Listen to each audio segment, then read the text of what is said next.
something dangerous happening out there. And by the time it becomes big enough for you to act, it'll be too late.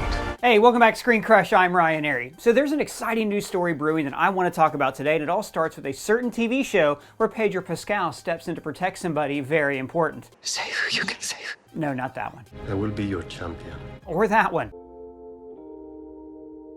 There it is, The Mandalorian, of course. Season 3 is headlining a year of Star Wars that seems like it's telling a much larger story within these Disney Plus shows. So, is Disney setting up a Star Wars Avengers team? Oh, you mean like a Marvel crossover with Star Wars? You know, I did write a Han Solo Tony Stark fanfic. No, that's not what I mean, but I have actually been reading your fanfic, Doug, and we're going to talk about that later on. Stupid studio executives not giving me any notes. Alright, so I'm not talking about Star Wars crossing over with any property except itself. I'm talking about an epic limited series or movie that combines several recent and upcoming Star Wars shows like The Mandalorian, Ahsoka, and the Book of Boba Fett. After all, a lot of these characters exist in the same era and have already interacted. Considering they're made by the same studio that's given us 4 Avengers films and counting, it only stands to reason that an epic Star Wars crossover is going to be on the table. In fact, Lucasfilm even stated their intentions to do exactly this way back in December 2020. At Disney's Investor Day, Kathleen Kennedy announced 2 new Mandalorian-adjacent shows, Ahsoka and Rangers of the New Republic. And then she added that these interconnected shows, along with future stories, will culminate in a climactic story event. But what would that even look like? Which characters would be on this team? And what threat can meet the level of so many badass Star Wars characters in the same room? That's what I want to talk about today. And tomorrow we'll talk about my Chewbacca She-Hulk spec script. Yeah, we'll see. So for now, let's start with what a Star Wars crossover would even look like. Using Marvel as a blueprint, there's 3 different ways I can see this happening: a limited series, a theatrical release, or a straight-to-streaming movie. For a limited release, The Defenders is a great example. Netflix introduced audiences to 4 heroes in their own specific TV shows: Daredevil, Jessica Jones, Luke Cage, and Iron Fist. Then they combined them into a 5th separate series. This show featured supporting characters from the previous 4 shows and a larger-than-life villain that forced everyone to work together. Seeds for the story were planted in the earlier shows, like Daredevil's 2nd season and Iron Fist's 1st season. It was a lot of fun seeing these street-level New York heroes bounce off each other, and if the Disney Netflix rights situation were less complicated, the Defenders might have had additional seasons. So Disney Plus could release a new Defender-style series featuring stars of its other shows, like Din Djarin, Boba Fett, or Ahsoka. Or it could make a one-off movie released on Disney Plus. The Defenders was only 6 episodes, and despite giving its characters more time to shine, it did feel like there was a lot of TV-style filler. Disney could avoid this with a 2-hour or so one-off crossover, like a Marvel special presentation, but longer. But I could also see a crossover movie getting a huge theatrical release. After all, this is Star Wars we're talking about. Rogue One already proved that you can do a big Star Wars movie separate from the Skywalker saga, and that movie was filled with unfamiliar names and faces. This new crossover would feature characters that audiences have already fallen in love with, like Grogu and Ahsoka, and it's not like Boba Fett is some random obscure C-list character. A theatrical release would also justify a larger budget, one that could really let the filmmakers tell a big, sweeping story deserving of such a crossover. Just as the Avengers and its sequels pushed the boundaries of how big a blockbuster could get, Star Wars could do the same for its faraway galaxy. The Avengers came out in 2012, 4 years after Iron Man officially launched the MCU. The Mandalorian's 1st season debuted in 2019. I don't think it would be too soon for this crossover, especially since it would probably be at least a year or 2 after it's announced that we'd even see it. But why make something separate? We've already seen Star Wars characters cross over. Mando and Grogu were in the Book of Boba Fett. Boba Fett and Fennec Shand were in the Mandalorian. Ahsoka was in the Mandalorian and the Book of Boba Fett. So is Luke Skywalker and Peli Motto. Okay, yeah, I get it. There's already been a ton of crossover, but that's the fun of a shared universe. Before the Avengers came out in 2012, we'd already seen Hawkeye and Thor, and Natasha in Iron Man 2, and Tony at the end of The Incredible Hulk. And pretty much every Marvel movie and TV show after the Avengers features some crossing over, whether it's Doctor Strange and Spider-Man, Falcon and Ant-Man, pretty much everyone in Captain America Civil War, you get the idea. But that doesn't make the Avengers films any less distinct or monumental when they come out. Avengers 5 and 6 won't come out for another couple years, and the excitement for those are already off the charts. Having Ahsoka or Boba or Mando show up on each other's shows doesn't lessen the impact of what a standalone crossover story could have. If anything, it heightens the impact and retroactively makes the solo stories of these characters even more important, just as the Avengers has done for its heroes. You keep mentioning Mando, Boba, and Ahsoka. What about Obi-Wan and Cassian Andor or the Bad Batch? Right, any number of characters from Star Wars can cross over, and clearly I'm focusing on the ones from the Disney Plus original series. But why not the ones Doug mentioned? Well, it's pretty simple. It all comes down to the timeline. The Mandalorian and the Book of Boba Fett take place in about 9 ABY, or 5 years after Return of the Jedi. Ahsoka will likely be around there too, as will the Skeleton Crew, a new coming-of-age series starring Jude Law that just started filming. And that series, by the way, was created by Spider-Man's own John Watts. So all of this encompasses the New Republic era of Star Wars in the early days after the fall of the Empire. But Obi-Wan Kenobi, Andor, and the Bad Batch all take place in the Imperial era, the time Palpatine ruled the galaxy between the events of the prequel and original trilogies. A crossover show could jump back and forth between these timelines, like early episodes of Boba Fett did, but it's much more likely the story will need to stay focused on a single time period. The New Republic era makes much more sense because we already know what happened during the Imperial era. We know what happens to Obi-Wan and Andor, but that doesn't mean characters from these shows and other Star Wars properties couldn't show up in a New Republic era crossover. So let's talk about exactly who would make up the Star Wars Avengers. Let's do a head count here. I mean, Din Djarin's got to be there front and center, right? He's basically the Star Wars Iron Man. Like, he literally wears Mandalorian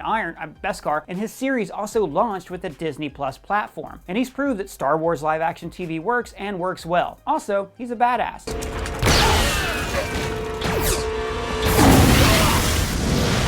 And don't forget, he's played by Pedro Pascal. So Din definitely has to be in there, and Grogu too. Then there's the other Mandalorian, Boba Fett, played by Tamura Morrison. He is a bona fide Star Wars icon who's been with the series since the 1978 holiday special. It'll be good for the team to have a classic face in the mix to remind us of where all this originated. People might just need a little old-fashioned. And of course, he's also a badass. In fact, there's going to be lots of badasses on this Star Wars team, including Boba Fett's number 2, Fennec Shand. If you're putting a team together, Ming-Na Wen's bounty hunter has got nothing but pros in her column. And this badass roll call continues with Ahsoka Tano, played in live action by Rosario Dawson. Dawson is no stranger to crossovers, having appeared in Daredevil, Jessica Jones, Luke Cage, Iron Fist, and of course in The Defenders. Ahsoka originally appeared in the Clone Wars animated film as Anakin's Padawan, and eventually became one of the founding members of the Rebellion. An older version of the character appeared in The Mandalorian and the Book of Boba Fett, and her own series will be coming out later this year. It was announced in December 2020, along with another Mandalorian-adjacent show, Rangers of the New Republic. Now, that show was originally going to star Gina Carano's Cara Dune and appears to be indefinitely on hold. You have failed me for the last time. Elements and characters from what was planned could still appear, however. The Mandalorian Season 3 trailer featured Captain Karsa Teva, an X-Wing pilot and champion of the democratic government that replaced the Empire. Teva previously appeared in earlier episodes of The Mandalorian and on Boba Fett. He was likely going to be in Rangers of the New Republic, after inviting Cara Dune to work for this new government. Now, if the New Republic is involved with this crossover, and it almost certainly would be, then Teva is a natural choice as the liaison character. Think of him as the Star Wars Phil Coulson. Phil? A crossover, especially if it's a multi-episode series, will likely have several familiar faces like Captain Teva and Peli Motto and the Armorer. They would act as supporting characters, but would not make up the team of Star Wars characters who end up fighting together. Now, Carl Weathers' Grief Karga could go either way, as a supporting character or as an actual team member. On the one hand, Karga is a bounty hunter who's fought alongside Mando, but he's also on the other side and gave up the assassin for hire life to become a magistrate. But there's other supporting characters from The Mandalorian and the Book of Boba Fett that could get promoted to this varsity team. That includes a certain marshal played by Timothy Oliphant. Nope, not him. Or him. There he is. Cobb Vanth first appeared in the Chuck Wendig Aftermath trilogy before appearing in The Mandalorian. After finding Boba Fett's armor, Vanth becomes a sheriff of a small Tatooine town called Mos Pelgo. In the Book of Boba Fett, he is seriously wounded in a duel with Cad Bane. He was last seen being healed in a bacta-tank by the Modifier and will likely return as part cyborg. Now, Vanth is good in a fight, ridiculously handsome, and he is cool as the other side of the pillow. He would definitely be an excellent addition to a Star Wars Avengers team. Now, also good in a fight, ridiculously handsome, but not necessarily as cool as the other side of the pillow, is the Wookiee Chrysanthemum. Also known as Black Chrysanthemum, BK, or Santo, Chrysanthemum would be the muscle of the team. Chrysanthemum was already part of the group that Boba Fett assembled to defend Mos Espa, as was Drash, Scad, and the other teen cyborgs who could also appear in this crossover. Now, a character that wasn't part of the lineup but could be a major part of this newer team is the mercenary from Space Boston, Miggs Mayfield. Played by the comedian Bill Burr, Mayfield would obviously be part of the crossover's comic relief, but there's a lot more depth to this character than just sarcastic one-liners, as we saw in one of the strongest Mandalorian episodes to date, The Believer. Now, we get to know Mayfield a lot better in that episode. He was originally an Imperial sharpshooter and saw thousands of people horrifically die during Operation Cinder. Admiral Versio, Operation Cinder is to begin at once. Miggs has a huge chip on his shoulder, a lot of which comes from fighting on the losing side, and the side that allowed such a tragedy to take place. Mando first meets Miggs on a prison break job before breaking him out of his own imprisonment, so the character is far from a reformed good guy now. His morally gray attitude toward justice would be an interesting wrinkle in the dynamic of a Star Wars Avengers team. So those are some of the obvious choices from the live-action shows that could appear in a crossover, but there's characters from other Star Wars media that would fit perfectly in a Star Wars team-up. Now we know that the upcoming Ahsoka series will feature two major characters from the animated Rebels series, Sabine Wren and Ezra Bridger. It's very likely that one of Ahsoka's main storylines will tie into the ending of Rebels, which saw Ezra and Grand Admiral Thrawn disappear into the unknown regions. And remember, the Force will be with you, always.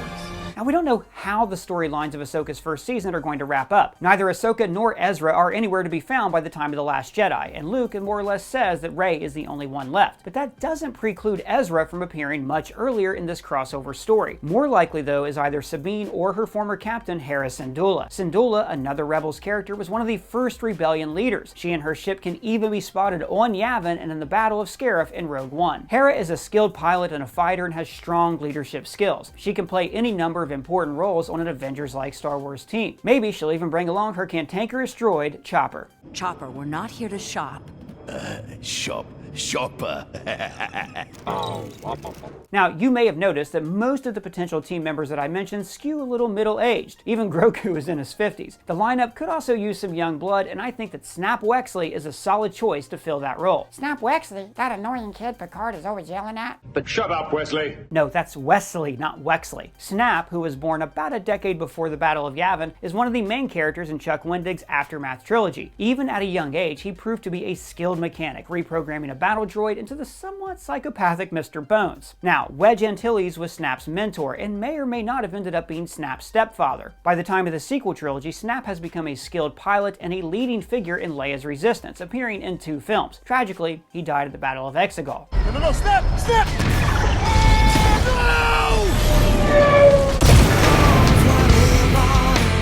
But we could learn more about Snap's life between Aftermath and the sequel trilogy if he appears alongside Mando and Boba Fett. And I would also love to see Mr. Bones on this team. He's a good guy, but he's also a murderous battle droid. An attack is coming.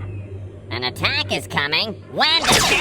And there's one other character from the books that I want to bring up, but technically she doesn't even exist in the Star Wars universe, at least not yet. In the original expanded universe, now called Legends and no longer considered canon, Luke Skywalker eventually marries a Force-sensitive criminal and former Palpatine agent named Mara Jade. Now Mara Jade is all over Star Wars Legends, but she's yet to appear in the new expanded canon created after Disney took over the franchise. Now obviously by the time of The Last Jedi, Luke is no longer married. I sleep in a racing car. Do you? I sleep in a big bed with my wife.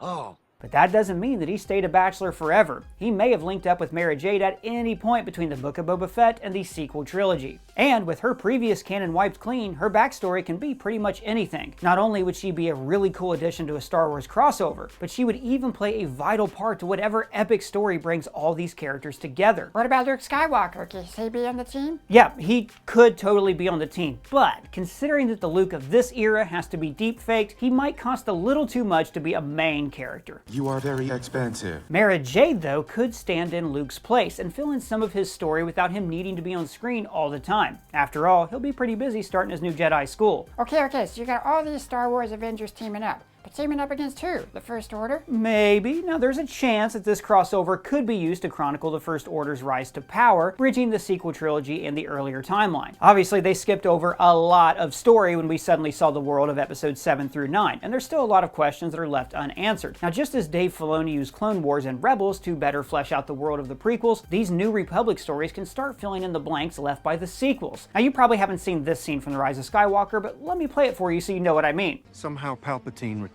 Okay, so we've shown that clip once or twice, but the somehow is pretty open-ended. We've already gotten hints to Palpatine's cloning plot and the origins of Snoke. The Mandalorian seems to imply that Grogu's blood was involved, but I don't think this epic Star Wars crossover story we're speculating about will be the one that's answering these questions. If anything, The Mandalorian Season 3 and future seasons will. Dr. Pershing was seen in the trailer, and I have a feeling he knows a lot more about Palpatine's plot than we do. Now, I could see the crossover using some of these elements for flavor. Winner gets taste with their food. Maybe a young Snoke could be a secondary antagonist, or we'll see a younger Lor Taka. Look how old you've become. We could even see Rey's parents end up on Jakku. These tie-ins could help move the plot of the crossover along, but I don't think any of this is going to be the plot. We've already seen the Empire and the very similar First Order as the main antagonist for so long. It's time for some new villains, ones that will be totally different from an evil fascist government, but still posing as a large threat to the galaxy. For instance, there's the Chiss Ascendancy. Oh, you mean Evans, Pine, Pratt, and Hemsworth? No, that's the Chris Ascendancy. The Chiss are a race of aliens that rule large swaths of the unknown regions of space. They're not part of the Empire or the Republic, but they pose a significant threat due to their size, scope, and cunning. The most famous Chiss is Grand Admiral Thrawn, who Palpatine kept close specifically so he could keep an eye on Thrawn's people. After Palpatine's fall, the Chiss could make a move on the Republic, starting with the Outer Rim. The New Republic would have to fight a large foreign army that uses vastly different tech and strategies than we've seen from the Separatists or the Empire. It'd be a fresh take on a classic concept, the Star War. So you think the Star Wars Avengers are going to have to stop the Chiss? Maybe, but maybe not. When we last saw Thrawn, he disappeared back into the unknown regions with a young Ezra Bridger. Star Wars Rebels ends with Ahsoka and Sabine Wren heading out to find Ezra. All 4 of these characters are set to return in the Ahsoka series later this year, so it's likely most of the story will be for that show. Where is Grand Admiral Thrawn? However, the repercussions and key players in this plot could play a larger role in a future crossover. Another live-action show that could tie into this crossover is The Acolyte. Now, I know that I said shows set in other time periods like Andor or Obi-Wan Kenobi likely won't be too connected to a New Republic crossover, and The Acolyte is set hundreds of years earlier than any current movies and TV shows. It takes place during the High Republic, which is currently the setting for several great novels and comics like Light of the Jedi. One of the major threats to the High Republic are the Nihil, a powerful group of pirates led by the mysterious Marchion Ro. Like the Chiss, they're unlike any major force we've seen in Star Wars before. Their tech is different, their culture's different, they're creepy, they're spooky. They're altogether irky. Well done, high five. The major threat they pose to the High Republic will almost certainly be resolved in that era. We know they're not much of a big deal by the time of the prequels, specifically because, well, they're not around anymore. But the Acolyte could set them up for a big, badass return in the early days of the New Republic. A lost ship, a prophecy, hell, even characters from the Acolyte could appear. Some alien species live for a very long time. Yoda was already middle-aged during the events of the Acolyte. So, while I don't think that the Nihil will be the main threat in the Star Wars Avengers, I think bringing something from the Acolyte into this story will make the crossover more crossovery. Now, you've probably noticed that a lot of the stuff that I'm drawing from is from the expanded universe. That's the new canon of Star Wars books and TV shows. There's so many more stories and characters on those pages that it's inevitable that live-action Star Wars is going to borrow some. But there's even more stories and characters that aren't even canon anymore. That's from the Legends series that I mentioned earlier. And there's one story that I think will be the best candidate for a Star Wars Avengers main villain, the Yuuzhan Vong. The Sopranos guy from Bruce Springsteen's band? No, that's Steven Van Zandt. No, the Yuuzhan Vong were one of the biggest threats to the New Republic in the Legends canon. They were the main antagonists of the New Jedi Order novels and faced off against Luke, Leia, Han, and their children. For a handful of reasons, those novels, and the Vong in general, aren't exactly well regarded by a lot of fans, but Disney has shown itself willing to incorporate large parts of that old canon and to make it something new but familiar, and do it well. They did this with Thrawn, and with the idea that Palpatine cloned himself, retelling and repurposing the old canon. And they can also do this for the Yuuzhan Vong, especially since the Vong have so much potential as bad guys. Like the Chiss and the Nihil, they're from outside the galaxy that we're used to. In the Vong's case, they are literally extragalactic. This is Earth, Dimension 616. I'm from Earth 833. That might be why they also exist outside the Force, making them a distinctly tough adversary for Luke and the new Jedi. And they'll be attacking a young government that still has not found its footing. The New Republic is in complete disarray, and we grow stronger.